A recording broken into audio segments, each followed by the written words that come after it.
सुप्रभातम छात्रा। आज हम लोग संधि पढ़ने वाले हैं और संधि आपकी कक्षा में जितने पढ़ने हैं उसी की चर्चा आज हम लोग करेंगे। संधि का अर्थ पहले जान लें। पहले से आप लोग संधि पढ़ चुके हैं, फिर भी उसकी थोड़ी चर्चा कर लें। संधि का अर्थ है जुड़ना, और संधि में दो शब्द ऐसे जुड़ते हैं कि प्रथम पद जो पूर्व पद है उसका अंतिम वर्ण और जो उत्तर पद है उसका पूर्व वर्ण, ये दो वर्ण जुड़ते हैं और इनके जुड़ने से एक विकार, एक बदलाव उत्पन्न होता है। तो ये जो दो वर्ण जुड़ते हैं, यदि ये स्वर हैं तो उसे कहते हैं स्वर संधि।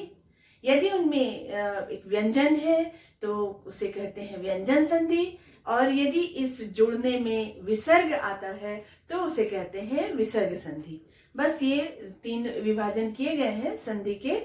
और स्वर संधि में भी है कई विभाजन, जिसमें आप पहले भी पढ़ चुके हैं। दीर्घ संधि, गुण संधि, इसमें आज हम लोग तीन ही पढ़ने वाले हैं, दीर्घ, गुण और अयादि। और भी है यण है, वृद्धि है, प्रकृति भाव, ये सब आते हैं। लेकिन आज हम लोग जो आपके सिलेबस में पाठ्यक्रम में तीन की चर्चा हुई है उसी की आज करेंगे। उसके बाद जो कुछ उदाहरण हैं उनको आप अपनी पाठ्य पुस्तक में ढूंढिए और उसको खुद से ही करने की कोशिश कीजिए, क्योंकि व्याकरण जो है वो पाठ्य के अनुसार अनुप्रयुक्त व्याकरण ही प्रयोग में लाया जाता है। बस आज थोड़ी चर्चा बस कर रहे हैं, बाकी हम लोग जो चैप्टर है उसमें भी ढूंढेंगे। तो जैसा कि नाम है स्वर संधि, आपने देखा कि स्वर जुड़ेगा इसमें, तो उसमें एक विभाजन है दीर्घ संधि। दीर्घ का अर्थ ही होता है कि थोड़ा बड़ा, यानी कि एक जो उच्चारण हम करते हैं उसमें ह्रस्व एक होता है, उसमें जितना समय लगा और उसका दुगना समय लगता है दीर्घ में। अ में जितना समय लगा उसका दुगना आ उसका लगा, तो जो दीर्घ वर्ण में परिवर्तित हो जाता है, इसका सूत्र है अक सवर्णे दीर्घ, यानी समान वर्ण आ जाए। जैसे अ तो आ हो जाएगा। अ में आ भी हो सकता है, अ भी हो सकता है, या फिर आ दोनों में से कोई भी हो सकता है, लेकिन परिणाम दीर्घ होगा, आ होगा। इसी प्रकार समान वर्ण ई आ रहा है तो उसका परिणाम जो होगा वो ई होगा, और फिर ऊ मिलके ऊ और री मिलकर री, ऐसा। तो ये बहुत विस्तार से मैं नहीं बता रही हूँ, संक्षेप में। इसके उदाहरण आप पहले भी पढ़ चुके हैं, तो मैं जरा एक उदाहरण दी हूँ यहाँ पर।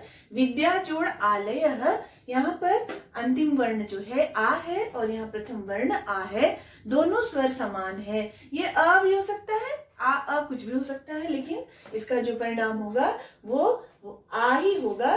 तो विद्या जोड़ आलय विद्यालय, ये हमेशा, या फिर विद्या जोड़ अर्थी विद्यार्थी, कुछ भी हम लोग बना सकते हैं, पहले बहुत बनाया है आप लोगों ने।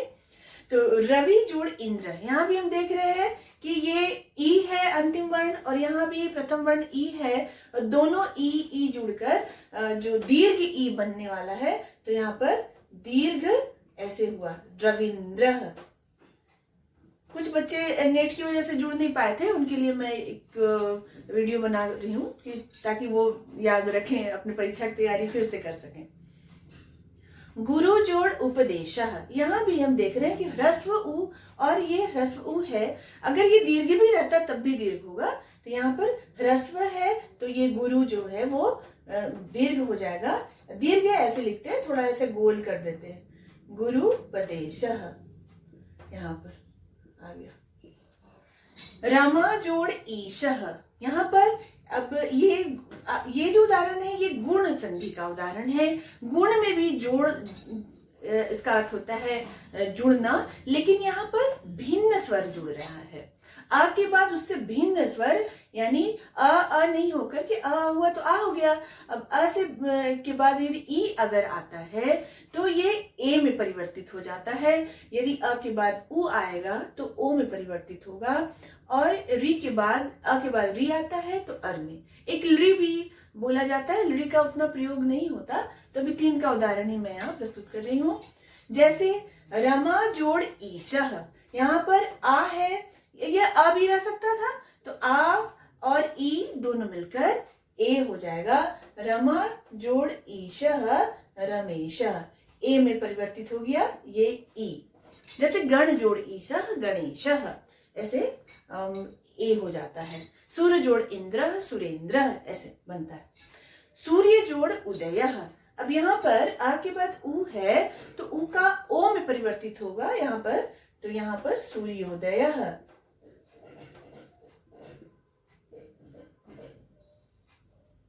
इसी प्रकार अब यहाँ पर री का अर करना है, यहाँ नियम है, तो वर्षा जोड़ ऋतु, तो ये जो आ और री दोनों मिलकर अर बन रहा है, तो ये इसलिए ये इसका आ जो हट जाएगा अर बनेगा, तो ये बन जाएगा वर्ष ऋतु।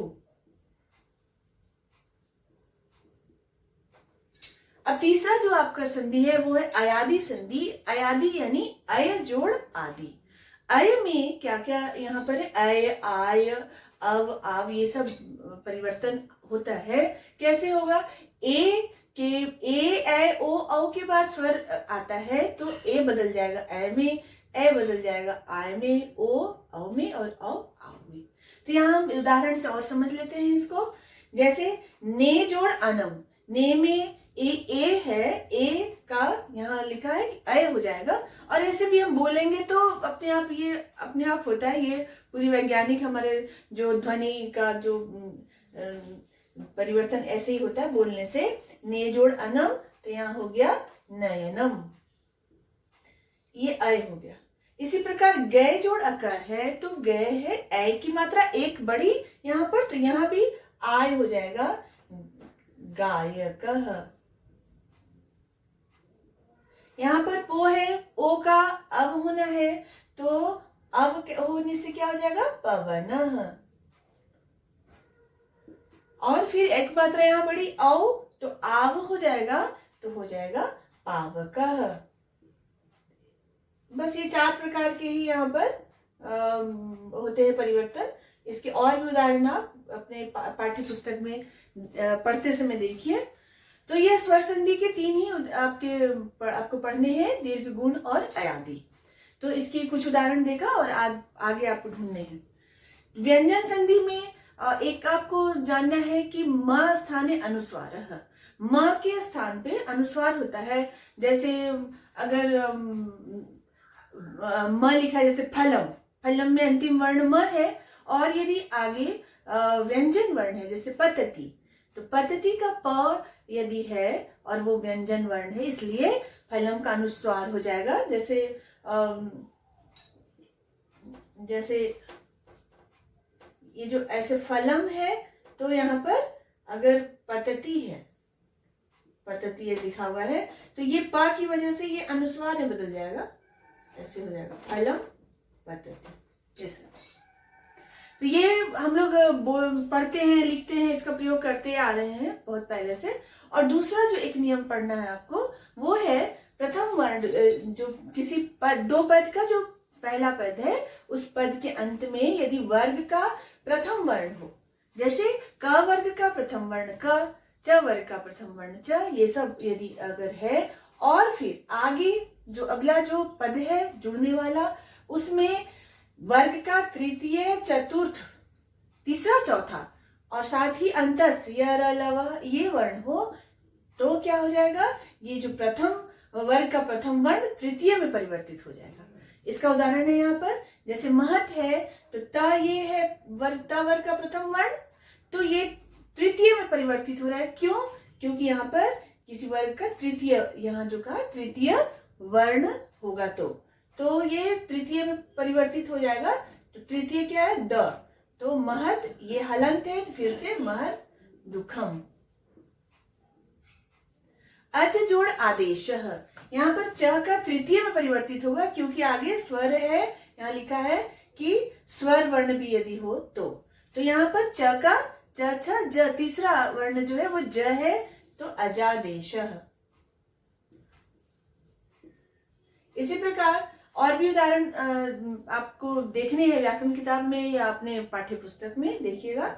षट जोड़ भ्याम, यहाँ ट का तृतीय वर्ण क्या होगा, ड होगा, क्योंकि यहाँ पर ये चतुर्थ ये आ रहा है आगे, इसलिए षड्भ्याम।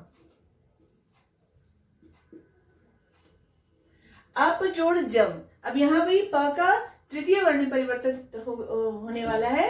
प फ ब तीसरा है, क्योंकि ये यहाँ पर तृतीय वर्ण ये जो है ज आ रहा है, इसलिए तो हो जाएगा ब आ गया तो अब्जम।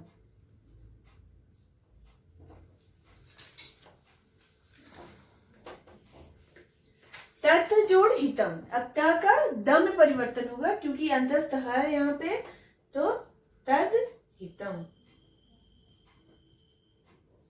जगत जोड़ भ्याम, यहाँ पर भी त का द में परिवर्तन होगा क्योंकि ये चतुर्थ वर्ण है, तो जगत भ्याम।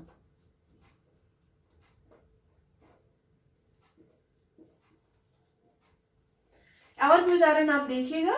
इसके बाद ये जो अगला जो है विसर्ग संधि पढ़ना, तो उसमें विसर्ग के बाद एक ही पढ़ना है आपको, एक ही नियम पढ़ने हैं आपको। विसर्ग के बाद वर्ग का तीसरा चौथा पांचवा वर्ण हो।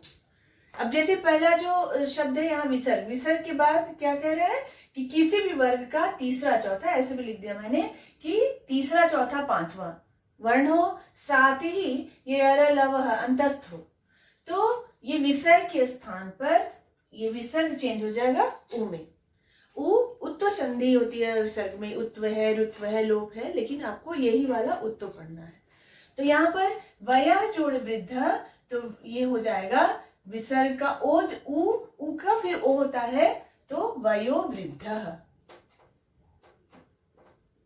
इसी प्रकार मना जोड़ रथ, तो यहाँ पर भी आगे जो कि ये अंतस्थ आ रहा है, ये र आ रहा है, अभी इसमें हमने देखा व आया, तो ये विसर्ग का फिर से ओ होने वाला है यहाँ पर, मनोरथ। और इस तरह से शब्दों का अर्थ और स्पष्ट होने लगता है जब संधि समझ में आ जाए, समास समझ में आ जाए, तो शब्द हम और बढ़िया से समझ सकते हैं उसको। मनोरथ कहीं है तो मन में जो रथ है, ऐसे वयोवृद्ध है, वयोवृद्ध है यानी कि वो वय उम्र का उसकी वृद्धि हुई है, ऐसे शब्द हम लोग बना भी सकते हैं और बने हुए शब्द का अर्थ समझ सकते हैं। आधा जोड़ मुखम, यहाँ पर भी ये जो विसर्ग है, क्योंकि ये पंचम वर्ण पवर का आने वाला आ गया है यहाँ पे, इसलिए ये बना अधोमुखम। आगे मनः जोड़ योगः, यहाँ भी ये अंतस्थ आ रहा है, इसीलिए मनः का हो जाएगा मनोयोगः। तो बहुत इस बार संधि आपको पढ़ना नहीं है, इतना ही है, तो इसका अभ्यास कीजिए अपनी पाठ्य पुस्तक रीडिंग करके, उसको उसमें क्यों कौन कौन से इस तरह के शब्द आए हैं उनको एक जगह लिखिए, और उसके एनसीईआरटी की किताब में जो पीछे तरफ भी कुछ ऐसे प्रश्न हैं उनको बनाइए और आज इसका अभ्यास कीजिए। और संधि को पूरा नंबर इसमें आप बहुत अच्छे से आता है, समझ में भी आना चाहिए और अर्थ भी स्पष्ट होता है। तो आज के लिए इतना ही, धन्यवाद।